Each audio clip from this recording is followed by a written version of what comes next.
Welcome to Notes 3.4. This is multi-step equations for Math 8. The goal of this video is for students to be able to solve multi-step equations. Please make sure that you add in the red note that I have already. Look at the flowchart on page 2 of your notes. Instead of this, the flowchart is the step-by-step procedure I want you to follow instead of these 4 steps that I have listed. So again, please copy in your notes the red writing that I have already inserted. Okay, so let's look at number 1. What we have is 5 times the quantity, x plus 3, plus 3x equals 2x minus 12 plus 3x. So let's reference our flow chart. And the first thing in the flow chart that we have is, are there parentheses?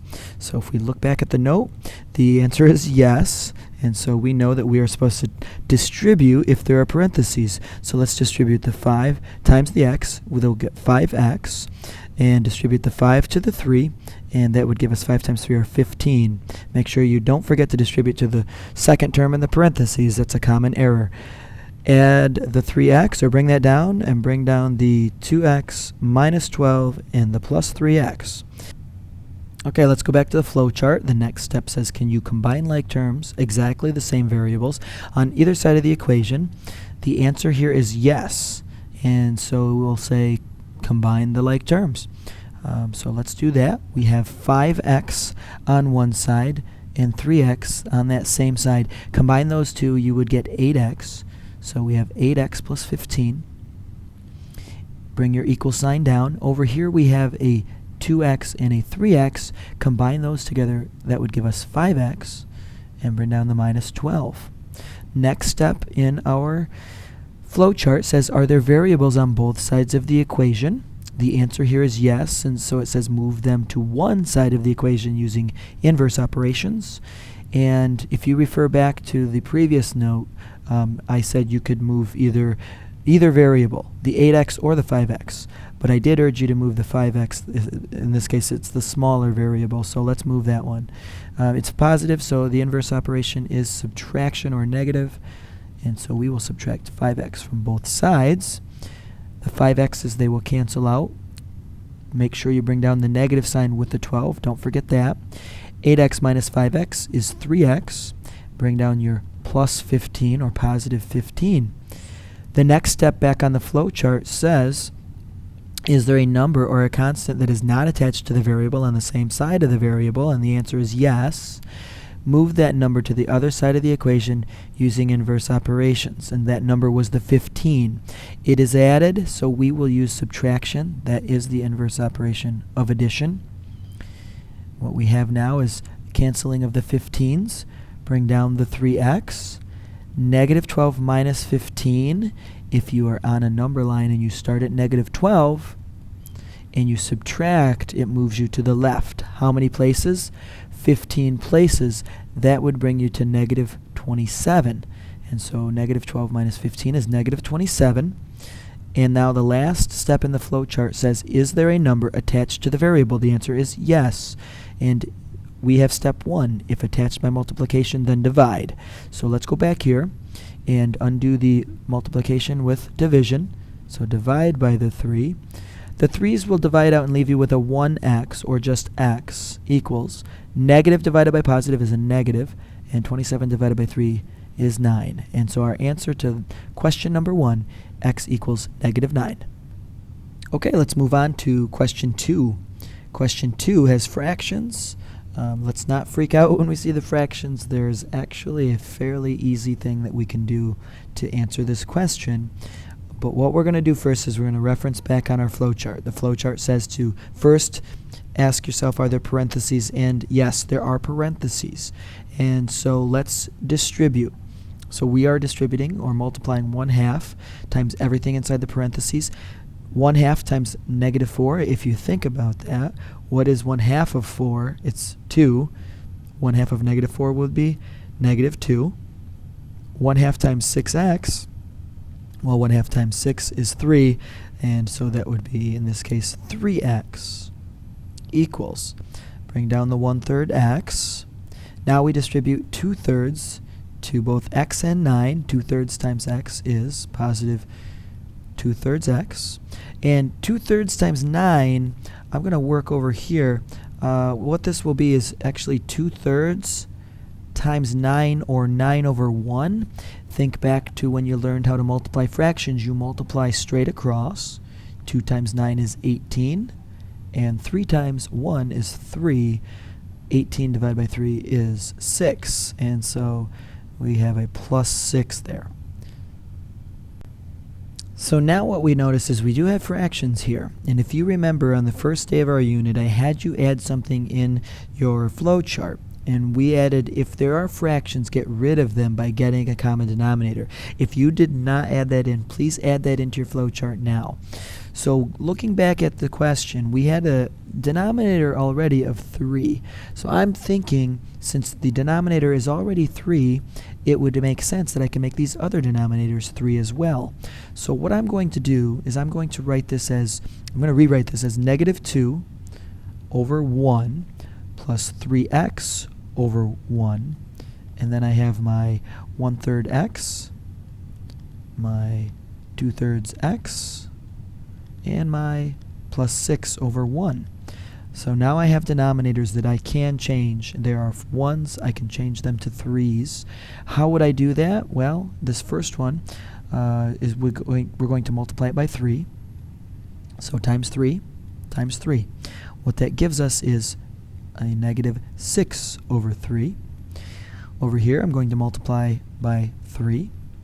3 times 1 is 3, so multiply the top by 3 as well. So I get plus 9x over 3 equals, now I have 1/3 x. I have my 2/3 x, and let's see, I'm going to multiply the last fraction by 3 as well. That would give me plus 18/3. Now, if you recall from last note, if we are dividing all the pieces by the same number, we can simply drop that denominator. And so what we end up with is negative 6 plus 9x equals 1x plus 2x plus 18. Okay. At this point, what I have back on the flow chart, the next question is, are there variables? Sorry, actually skipped a step. Can you combine like terms, exactly the same terms on either side? The answer is yes. On the right hand side, we can combine the 1x and the 2x. So what we would have here is 3x plus 18, and we still have the minus 6 plus 9x. The next step on the flow chart is, are there variables on both sides of the equation? Yes. Move them to one side using inverse operations. Again, you can move the 9 or the 3. I'm going to move the smaller. It's positive, so subtract. What we now have is negative 6. Let me back this up here. The negative 6 should be over there. There we go. 9x minus 3x is a positive 6x, and it's equal to 18. Okay. What I need to do, I need a little more room. I'm going to move that up here. So we have negative 6 plus 6x equals 18. Next step on our flow chart, we are going to look and say, is there a number not attached to the variable that's on the same side of the variable? And the answer is yes, it's this negative 6. So let's use inverse operations. Add 6 to both sides. The 6's will cancel. We're left with a positive 6x equals 24. And last step in the flow chart again, is there a number attached to the variable? Yes. If attached by multiplication, then divide. That's what we have here. 6 times x. Inverse of multiplication is division.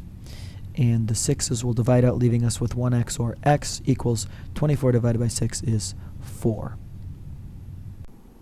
Okay, so looking at question 3, we're going to follow the flow chart again, but we'll see if we can do it without actually flipping back and forth between screens. So the first question says, do we have parentheses? No. The answer is no. So let's move to the next question that we inserted, and that's just the red question that says, if there are fractions, get rid of them by a common denominator. Let's do that. Let's rewrite this as x over 1 plus x over 10 equals 44 over 1. Okay, so we already have a 10. Let's use that as the common denominator. So right here, multiply top and bottom by 10. And over here, we'll do the same thing, multiply top and bottom by 10.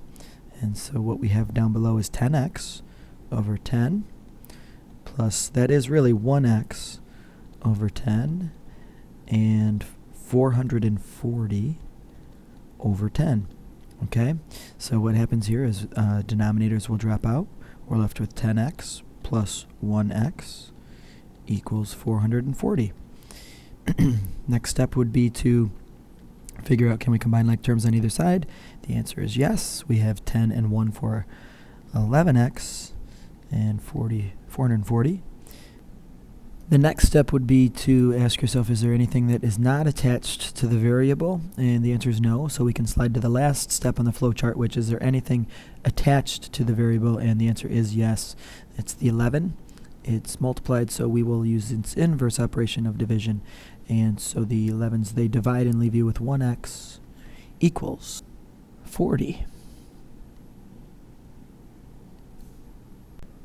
Okay, let's look at number 4. Number 4 is really tricky because we have a subtraction symbol in here, so we need to make sure that when we get to that part, we really take our time and watch what the negative sign is going to do. So we do have a common denominator already of 4, and so what I want to do is make sure, let's write this fraction over 1, okay? We know that we're not going to have any parentheses to take care of, okay, so we've skipped that step already. The next step is get a common denominator. We already have 3x over 4 minus 2x plus 1 over 4, and then we equal negative 1.5 over 1. Now, what we're going to multiply this by is, let's see, 4. That will give us a common denominator, and so this will give us a, let's see, negative 1.5 times 4 is going to give us a negative 6. So negative 6 over 4. And we have 3x over 4 and minus 2x plus 1 over 4. So common denominators are in effect now, so we can drop that denominator.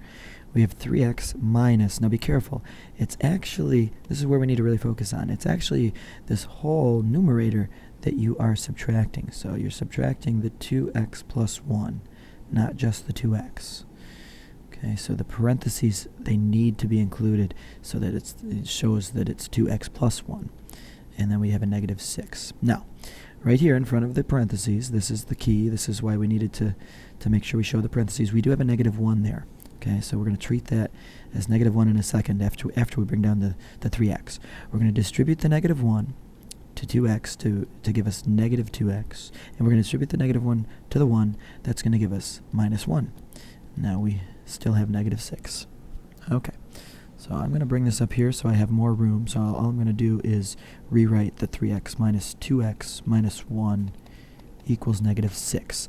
The next step in the flowchart says, do we have any like terms on either side of the equal sign to combine? The answer is yes. We have 3x and 2x. Subtract that, that will give you 1x. Bring down your minus 1 and your equals negative 6.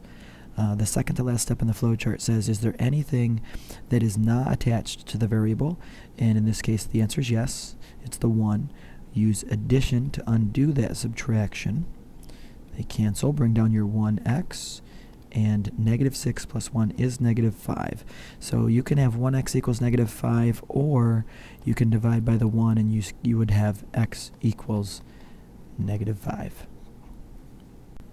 Okay, number 5, let's look at that one. It is also a tricky one. Again, we have a subtraction symbol there, so we do need to pay attention to that. And that subtraction symbol I'm talking about is right there. And so I'm looking for parentheses first. There are no parentheses. So the next step would be, let's get a common denominator. And so I'm going to treat the negative 4 as over 1. Looking at 3, 2, and 1, the smallest number I can think of that they all will go into evenly is 6. So I'm going to try and create a 6 as a denominator. So each of these will need to change. So right here, we're going to multiply the 3 by 2. So the numerator also gets multiplied by 2. That will give us 4x over 6. We are subtracting, so make sure this is where you have to focus. Bring down that subtraction symbol. Okay.